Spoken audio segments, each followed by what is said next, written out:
সংগ্রামী বন্ধুগণ, আপনারা জানেন এক দফা দাবিতে আমরা অসহযোগ আন্দোলনের ডাক দিয়েছি। অসহযোগ আন্দোলনের পাশাপাশি আজ বেলা 11টায় সারা দেশে সবগুলো গুরুত্বপূর্ণ পয়েন্টে বিক্ষোভ ও গণসমাবেশের ডাক দেওয়া হয়েছে। বিক্ষোভ ও গণসমাবেশের কেন্দ্রীয় যে কর্মসূচি সেটি ঢাকার শাহবাগে অনুষ্ঠিত হবে। শাহবাগে সকাল 11টা থেকে আমরা কর্মসূচি পালন করব। আপনাদের সকলকে শাহবাগে আশেপাশে যারা আছেন সকলকে শাহবাগে উপস্থিত হওয়ার জন্য আহ্বান জানাচ্ছি। এছাড়াও ঢাকার সকল প্রবেশ পথে সংগ্রামী ছাত্র জনতাকে অবস্থান নেওয়ার আহ্বান জানাচ্ছি। ঢাকার যতগুলো গুরুত্বপূর্ণ প্রবেশ পথ আছে, গুরুত্বপূর্ণ পয়েন্ট আছে, সবগুলোতে স্কুল, কলেজ, মাদ্রাসা, প্রাইভেট বিশ্ববিদ্যালয়ের শিক্ষার্থী, পেশাজীবী, শ্রমজীবী, রাজনৈতিক, অরাজনৈতিক নির্বিশেষে আপামর জনসাধারণকে আগামীকালকের কর্মসূচিতে রাজপথে নেমে আসার আহ্বান জানাচ্ছি। আগামীকাল আমাদের জন্য একটি ডিসাইসিভ কর্মসূচি।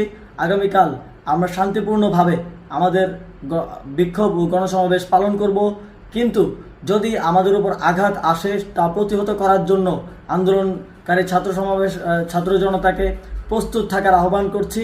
আপনারা সবাই পতাকা নিয়ে আসবেন, বাঁশের লাঠি নিয়ে আসবেন। আমাদের নিরাপত্তার দায়িত্ব আমাদেরকেই নিতে হবে।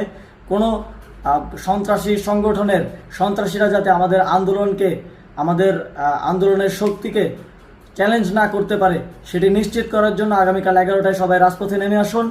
ঢাকার সবগুলো গুরুত্বপূর্ণ পয়েন্ট সহ সারা দেশের সব জায়গায় বিক্ষোভ ও গণসমাবেশ পালন করুন। ধন্যবাদ সকলকে।